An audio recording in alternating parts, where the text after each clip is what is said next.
beautiful name it is, the name of Jesus Christ, my King. What a beautiful name it is, nothing compares to this. What a beautiful name it is, the name of Jesus. What a beautiful name it is, what a beautiful name it is, the name of Jesus Christ, my King. What a beautiful name it is, nothing compares to this. What a beautiful name it is, the name of Jesus. You didn't want heaven without us, so Jesus, you brought heaven down. Your sin was great, your love was greater. What could separate us now? What a wonderful name it is, what a wonderful name it is, the name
guys, hari ini kita kembali dengan seri Road to Revival episode ketiga.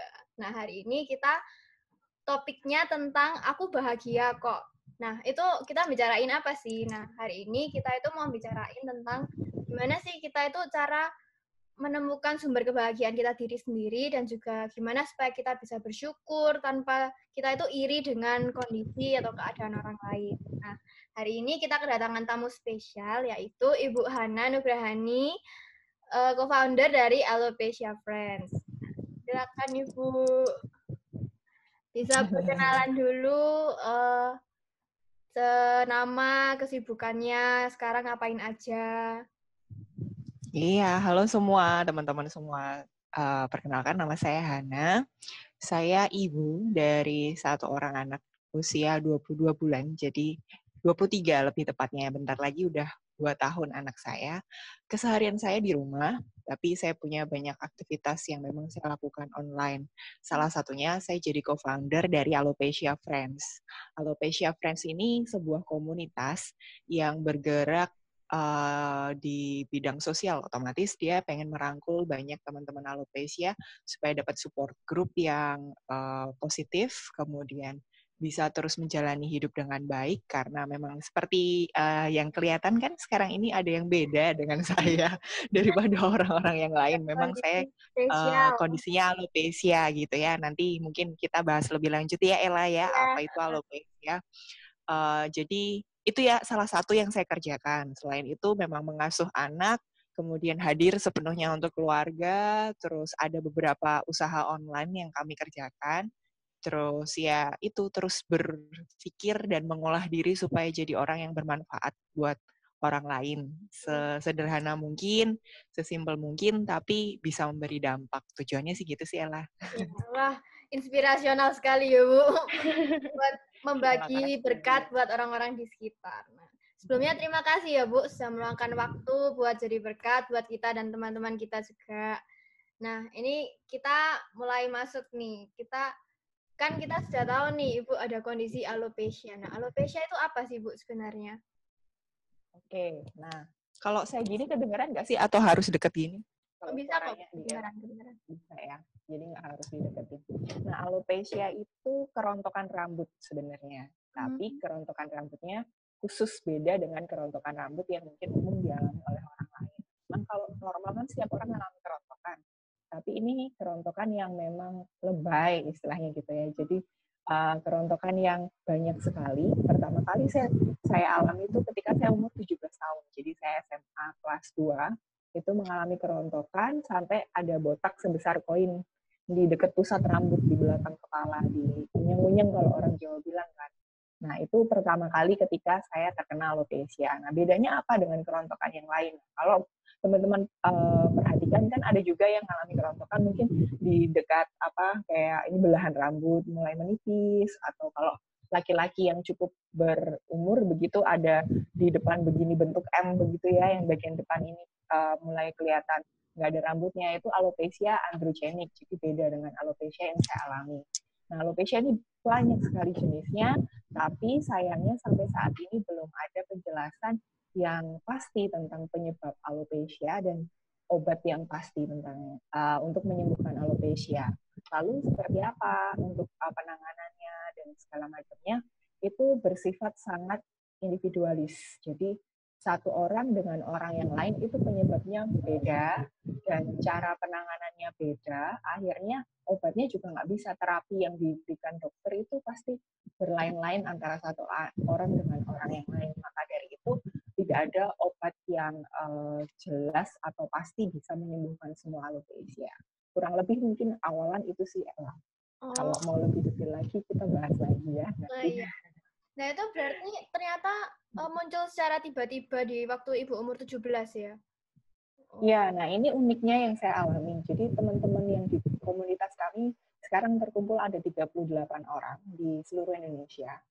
Di di rentang usia yang cukup luas, jadi ada yang 8 tahun, ada yang sudah 30, 40, hampir 50 juga ada. Dan beda-beda kondisinya. Nah, kalau di saya itu, ketika itu muncul, saya nggak mengalami keluhan fisik apapun. Artinya saya sekolah biasa, saya beraktivitas biasa, saya pelayanan, saya cukup energik kan kalau anak-anak muda ya, jadi nari di gereja, kemudian ikut organisasi macam-macam, tanpa ada kondisi fisik yang muncul, nggak ada sakit, nggak ada apa-apa, tiba-tiba rontok. Gitu. Dan ketika proses rontok itu sampai saat ini pun ketika saya berkeluarga, jadi sudah sekitar 12 tahun, karena 2008 pertama kali itu muncul, saya nggak mengalami keluhan fisik apapun, jadi masih bisa beraktivitas normal. Nah, untuk Ella sendiri kan kenal saya di Petra ya. Nah, di situ kan juga kegiatan saya, aktivitas saya kan tidak terkendala karena kondisi fisik tertentu. Jadi memang semua kegiatan bisa dilakukan dengan baik, cuman memang penampilan yang berbeda. Nah, itu efeknya secara psikologis. Gitu. Jadi quality of life, terus akhirnya hancurlah rasa percaya diri otomatis kan karena remaja. Terus ada banyak hal-hal yang memang sulit yang harus saya hadapi dari SMA sampai akhirnya saya kerja ketemu sama Ella kemarin, terus sekarang ada di depan teman-teman semua. Nah, gitu. Itu juga tuh ceritanya kok kita bisa kenal gitu ya. Iya. Nah, itu waktu pertama kali gejala itu muncul, Ibu ada kerasa gimana, Bu? Yang mungkin ya yang tadi dampak psikologisnya itu apa yang Ibu rasakan? Kalau pertama kali muncul sih nggak kerasa gimana-gimana. Jadi karena kan botak sebesar koin.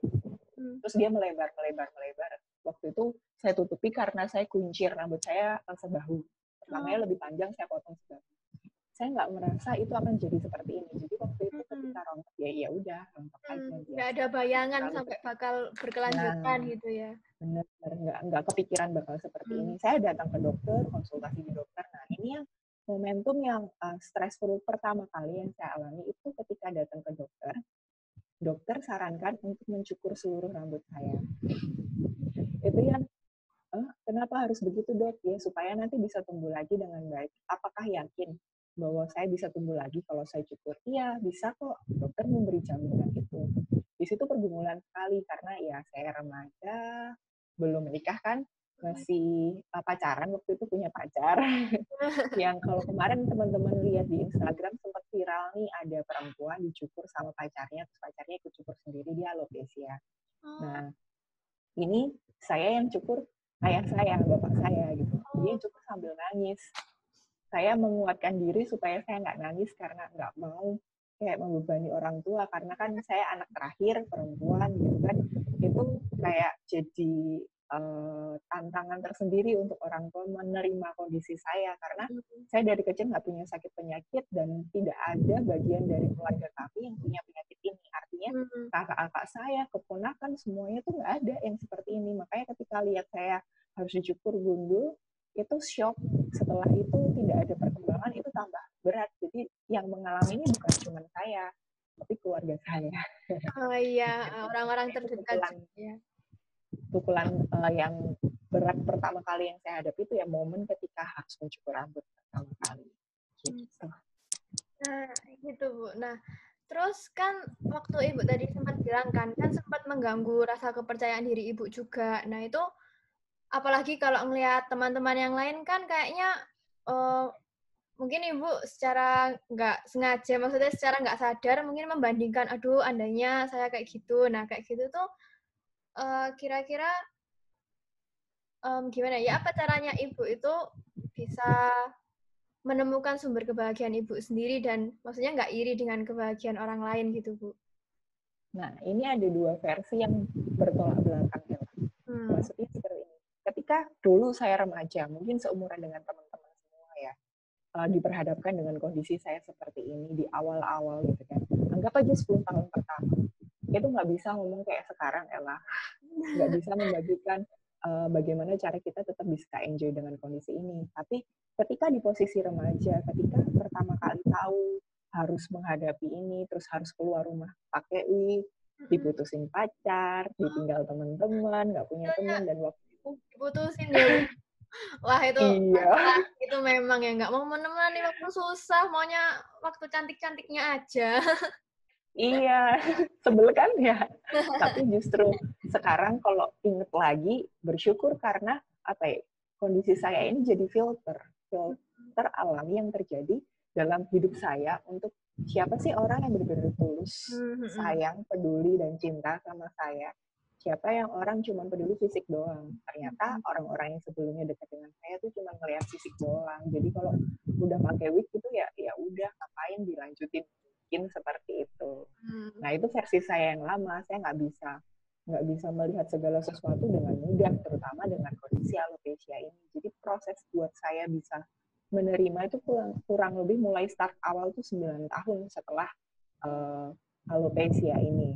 Selama 9 tahun itu bukan berarti saya tidak mencari solusi ya. Maksudnya saya tetap berobat, saya datang ke dokter, saya cari tahu banyak hal bagaimana caranya untuk bisa sembuh dari alopecia, tapi sayangnya belum berhasil karena setiap kali pernah saya coba satu treatment sembuh tapi rontok lagi, terus balik lagi seperti ini. Nah jadi sudah istilahnya secara emosi itu sudah naik turun untuk bisa menerima kondisi ini. Nah kalau sekarang apa yang saya pikirkan untuk bisa relax, untuk bisa bahagia, salah satunya dengan berpikir bahwa root of life kita tuh beda, starting point kita tuh beda. Hidup saya tuh dari keluarga saya itu nggak bisa dibandingkan dengan orang lain. Nah, yang bisa kita bandingkan itu bukan diri kita dengan orang lain, tapi yang bisa kita bandingkan itu diri kita sekarang dengan diri kita sebelumnya. Sama seperti yang saya lakukan saat ini dan kemarin. Itu kan lebih jelas ya, lebih valid, lebih reliable tuh kalau ngukur sama orang yang sama root of life yang sama juga gitu. Nah, dari yang tadi Ibu sharing tips-tips cara menemukan kebahagiaan itu, kira-kira ada nggak sih Bu ayat yang bantu Ibu menguatkan Ibu sendiri gitu, menguatkan Ibu supaya bisa happy?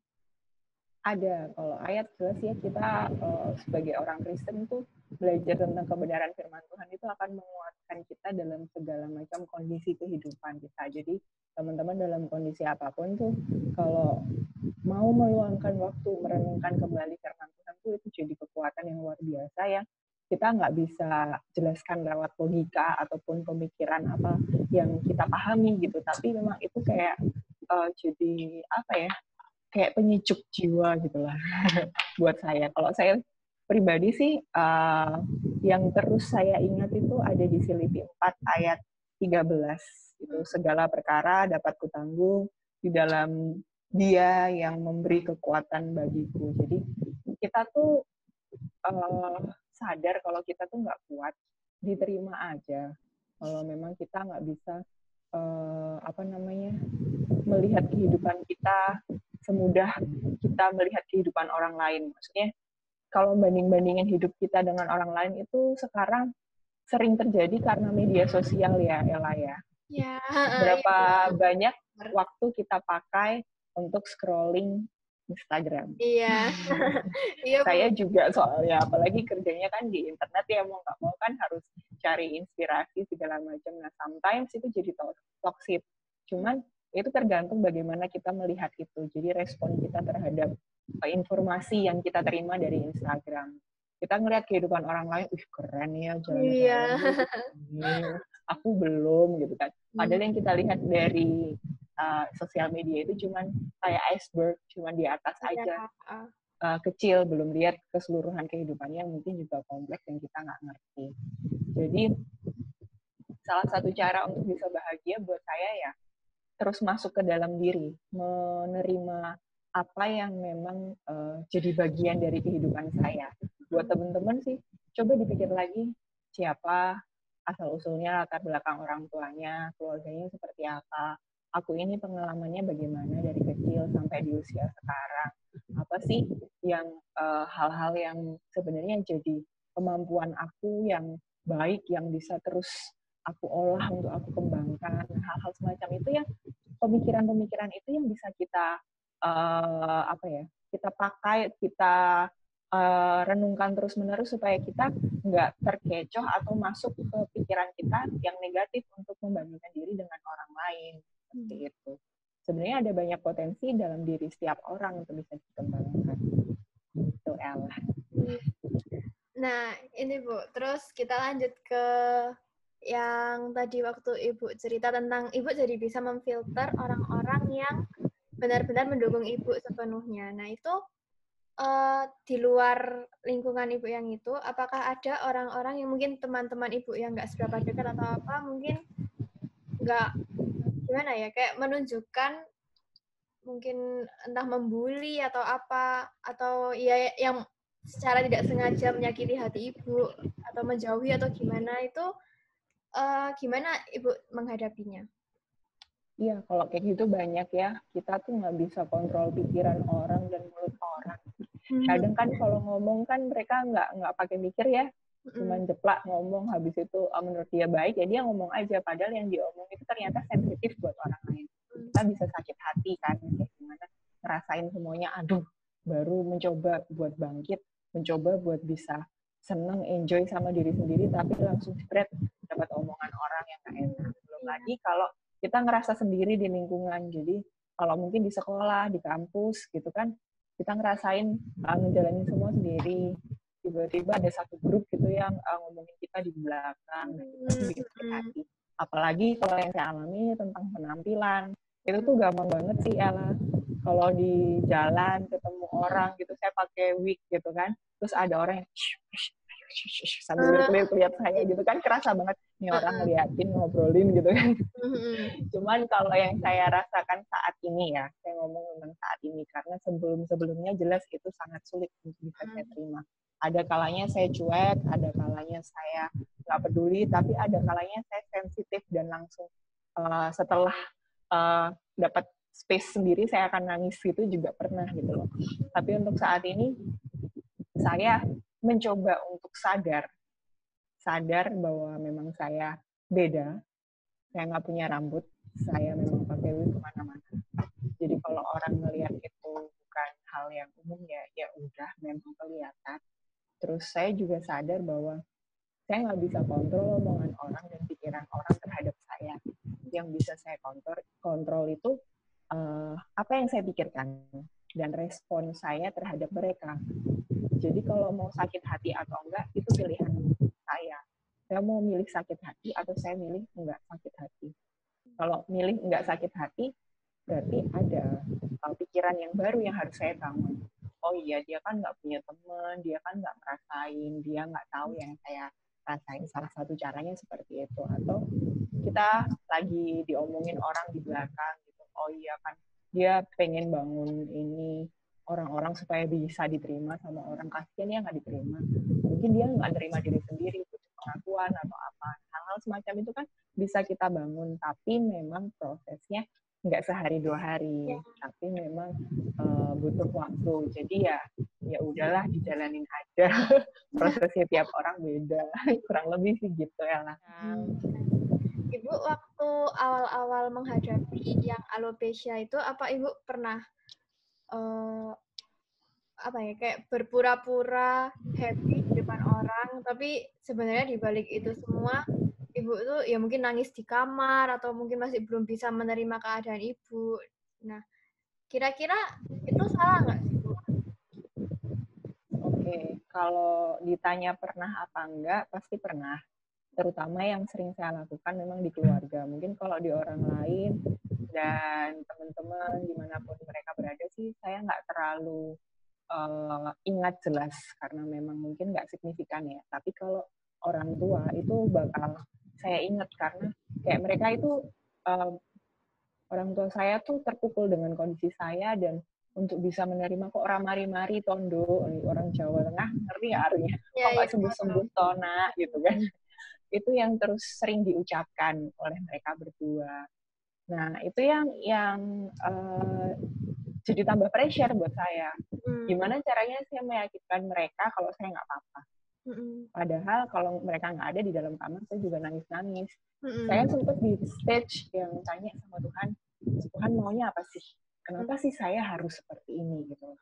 Karena waktu dulu ketika awal-awal alopecia itu nggak ada komunitas sama sekali di Indonesia, Ariana. Jadi nggak ada orang alopecia di Indonesia, saya mikir. Saya satu-satunya orang berarti ya yang alopecia, terus kenapa harus saya?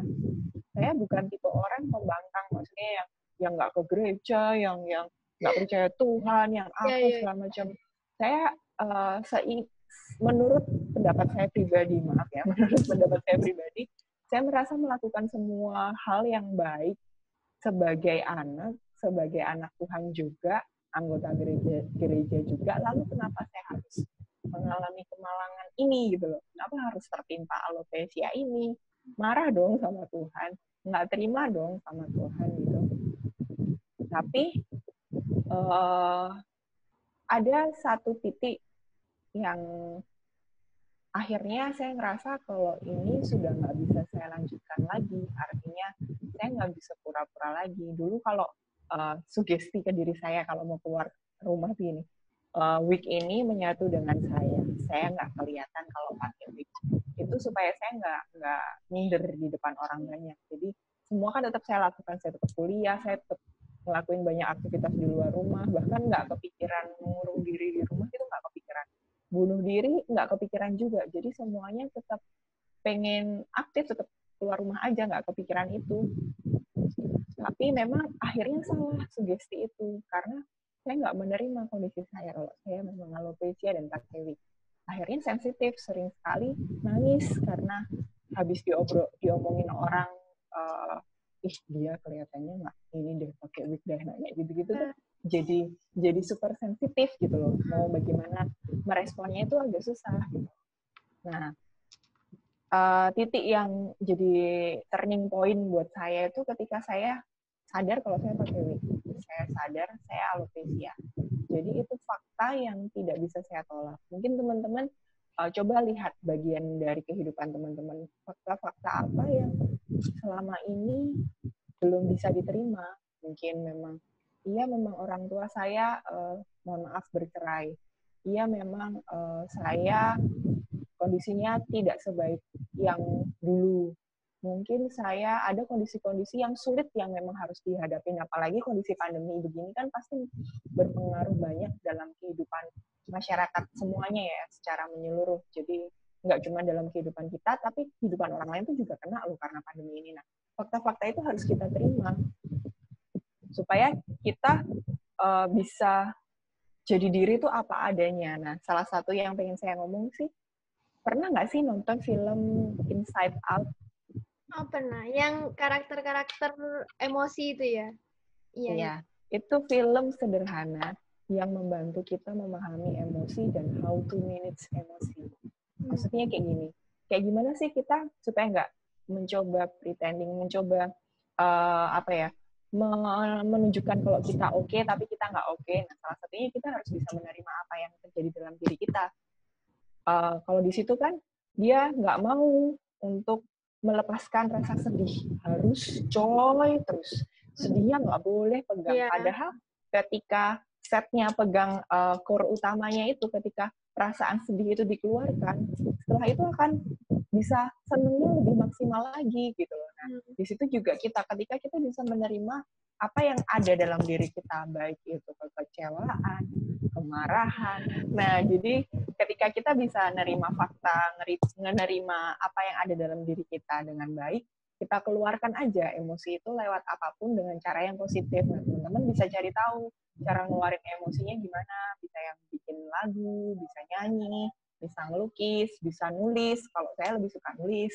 Jadi semua perasaan saya tulis aja, udah nggak ada penutup apapun. Tapi kan tidak merugikan orang lain ya, karena kan nggak membebani juga. Kalau cerita belum tentu orang merespon sesuai harapan saya, nanti saya tambah berdarah-darah lagi secara emosi. Jadi saya lebih suka nulis kalau saya. Nah, kayak gitu. Salah satunya memang itu yang saya lakukan untuk bisa menerima diri. Nah, apakah salah atau tidak? Ini tergantung konteks. Jadi apakah kita salah kalau kita mencoba menunjukkan baik-baik saja, tapi sebenarnya di dalam hati ini berdarah-darah, nggak siap gitu ya, atau susah untuk bisa mengelola diri. Ini tergantung konteksnya, kita lagi di situasi seperti apa. Kalau memang ini lagi stres karena skripsi, karena penelitian harus batal, terus mungkin teman-teman ini ada yang jadi BEM gitu ya, atau terlibat acara organisasi di kampus, semua jadwal ke-pending. Semuanya harus diubah jadi online karena situasi pandemi itu kan stres. Nah, kita ketemu nih sama banyak orang, kita harus gimana membawa diri? Apakah ketika kita marah, ketika ini langsung kita jedar-jeder keluarkan begitu aja ya, enggak. Jadi itu bagian dari gimana caranya bisa mengelola diri. Itu juga waktu dan nanti kedewasaan. Tapi harapan saya ketika ini dipelajari di gereja, terus kita bertumbuh dalam komunitas yang positif dalam gereja, kita lebih bisa sadar diri, mawas diri gitu ya, lebih punya hikmat sesuai dengan firman Tuhan, bagaimana kita membawa diri yang baik. Jadi kalau memang di kondisi yang kita nggak bisa mengeluarkan apa adanya, ya lebih baik kita tahan dulu untuk kita tunjukkan reaksi, respon yang benar dan tepat sesuai situasi. Di saat mungkin udah sendirian di kamar, kemudian di rumah mungkin lagi ngobrol sama orang tua dan terbuka memang sama orang tua, ya mungkin di saat-saat seperti itu kita bisa tunjukkan kalau memang kita mengalami hal yang buruk. Dan setidaknya sama diri sendiri kita juga harus jujur, karena kalau kita terus-terusan tidak jujur sama diri sendiri, itu dampaknya panjang. Kita jadi irasional dalam bersikap, terus jadi orang nggak nyaman deket-deket sama kita karena nggak percaya kita nggak genuine gitu, as personal. Ya berarti panjang ya. Enggak apa kan ini menguatkan orang-orang di sekitar kita juga ya Bu. Butuh penjelasan yang jelas makanya. Bermanfaat ya. Nah ini terakhir nih Bu, kira-kira sebenarnya kebahagiaan diri itu pentingnya itu gimana sih? Maksudnya penting banget atau penting aja atau gimana Bu menurut Ibu kebahagiaan diri sendiri? Kebahagiaan diri sendiri itu menurut saya penting, karena itu jadi cara kita menikmati hidup. Siapa sih yang nggak pengen menikmati hidup dengan bahagia, ya kan? Nah, caranya bagaimana kita mencapai kebahagiaan itu. Ini agak luas. Kalau mau dipersempit ya mau nggak mau harus jelas dulu tujuan bahagia ini yang seperti apa yang pengen dibentuk dalam pikiran kita dan dalam keseharian kita. Kalau saya, bahagia itu sederhana. Saya bisa menikmati waktu dengan diri saya sendiri secara pribadi, terus punya rasa tenang, damai, sukacita, terus bisa menjalani satu hari dengan baik, itu sudah bahagia. Karena kalau kita, ini anak muda biasanya, saya dulu juga mengalami, kita tuh punya target-target yang besar dalam hidup kita. Saya harus bisa begini, saya harus bisa begini. Itu wajar dan itu baik untuk bisa kita capai. Cuman dalam kesulitan-kesulitan tertentu mungkin ada tantangan ya, harus break dulu, diam dulu, direnungkan lagi apa yang sudah dilalui, mengapresiasi diri sendiri, proses apa yang sudah kita alami untuk bisa di stage itu, baru kita bisa jalan lagi untuk bisa capai target baru. Nah, memang dalam keseharian kita penuh dengan mimpi. Kalau saya sih, saya senang punya mimpi. Saya nggak bisa menikmati kalau memang mengalir aja gitu tuh, rasanya masih kurang greget. Apalagi teman-teman yang masih sekolah, masih kuliah, jangan takut bermimpi. Harus punya mimpi untuk kita bisa capai bahagia sesuai sama standar kita. Tapi memang kalau dalam proses untuk bisa mewujudkan mimpi itu mengalami kesulitan, tantangan, ya kita harus breakdown dulu, maksudnya kayak diluruskan lagi, terus break dulu sebentar, kita atur langkah selanjutnya. Dan juga being present itu benar-benar membantu kita untuk melihat segala sesuatu lebih baik. Jangan terlalu terlalu fokus dengan dunia di luar kita. Nah, sosial media, handphone, segala macam itu kan menyuguhkan banyak sekali informasi tentang kehidupan orang lain, tentang banyak hal yang kadang kita nggak butuh. Nah, kalau kita being presence, benar-benar ada di saat itu, melihat kondisi kanan, kiri, depan, belakang, merenungkan kembali satu hari ini sudah melakukan kegiatan apa di rumah, di situ jadi salah satu cara untuk kita bisa recharge, untuk kita bisa lanjut lagi ngerjain apa lagi, create tujuan baru supaya mimpi-mimpi kita bisa kita lakukan, kita kerjakan untuk bisa terwujud gitu, dengan pertolongan Tuhan, dengan campur tangan Tuhan juga, karena dikarenakan kita terbatas. Kita nggak bisa memungkiri kalau kita itu sebenarnya nggak ada apa-apanya dibandingkan pencipta seluruh semesta ini. Gitu lah. Ya itu guys, jadi kita harus fokus dulu sama diri kita sendiri, jangan terlalu banding-bandingin lah sama orang lain. Tiap orang punya kesusahan masing-masing ya Bu ya. Benar banget Ella. Ya ini pengalaman juga sih Bu, saya juga sering ini kalau lihat-lihat di Instagram atau apa, aduh cantik banget, aduh kok enak ini, gimana hidupnya. Tapi ya itu tadi, itu hanya sebagian kecil kebahagiaan yang mereka share ke kita nggak tahu kesedihan di baliknya ya. Nah itu tadi guys kesimpulannya. Nah kita tutup acara hari ini. Terima kasih buat Ibu Hana yang bersedia meluangkan waktunya buat memberikan sharingnya buat kita. Semoga ini semua bisa jadi berkat buat kita semua. Terima kasih ya Bu, sehat-sehat selalu buat keluarganya juga, buat bisnisnya juga semoga lancar, Tuhan memberkati. Amin. Terima kasih ya Bu. Boleh nambah sedikit ya, ini tentang komunitas kami. Jadi selama bulan September ini jadi momentum untuk bisa sharing sama teman-teman di sini tuh saya bersyukur sekali karena ini jadi momen untuk kami teman-teman dengan alopecia ini sedang melakukan kampanye. Jadi nama kampanyenya itu Alopecia Awareness Month. Jadi 1 bulan ini nanti kita akan full mengkampanyekan tentang alopecia supaya banyak orang mengenal tentang alopecia dan harapannya kita bisa merangkul lebih banyak orang-orang alopecia untuk bisa masuk ke support group kami. Di situ nanti kita akan banyak belajar. Jadi support group ini masih dalam bentuk WhatsApp group, kemudian nanti kita undang pakar-pakar yang memang di bidangnya baik itu dokter, kemudian praktisi hidup sehat, terus trauma healing, self healing seperti itu untuk bisa belajar bersama. Jadi tujuan dari support group ini supaya nggak ada lagi pemikiran sama seperti saya dulu bahwa saya satu-satunya orang yang sakit seperti ini. Faktanya sudah ada tempat khusus untuk mereka bisa saling berbagi dan belajar supaya bisa lebih bersyukur, lebih bisa menerima diri, dan bisa lebih percaya diri. Akhirnya kehidupan sehari-harinya bisa berjalan dengan baik. Saya juga terbantu lewat komunitas ini. Jadi saya ini belajar banyak ketika saya membagi hidup ke orang lain. Jadi jangan tunggu diri kita fix baru kita bagi, tapi ketika kita membagi diri kita ke orang lain, itu justru menguatkan menguatkan diri kita sendiri untuk bisa beri yang lebih baik lagi lah untuk orang lain.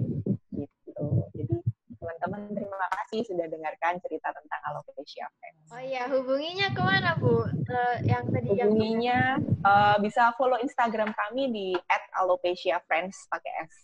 Di situ akhirnya sudah ada beberapa orang yang berani open untuk share foto tanpa penutup kepala karena sudah 3 tahun kita jalanin komunitas ini, di dalam grup ini belum ada yang berani. Memang pertama kali ada komunitas ini karena saya berani share foto saya di media sosial, lalu satu-satu teman-teman alopecia ini kontak saya di Indonesia. Akhirnya nambah lagi begitu. Jadi sekarang sudah banyak yang tahu. Iya. Kita bantu ya guys gerakannya Ibu ini buat alopecia awareness ya Bu tadi. Bisa dilihat di Instagramnya Alopecia Friends ya Bu. Nah, iya. Jangan lupa di follow ya. Terima kasih. Dukung juga, kita saling dukung satu sama lain supaya bisa saling merangkul juga. Nah, terima kasih ya Bu sudah mau datang dan membagikan ceritanya, menguatkan kita yang di sini. Sama-sama, Tuhan memberkati buat kita semua. Tetap semangat ya apapun kondisinya. Ya.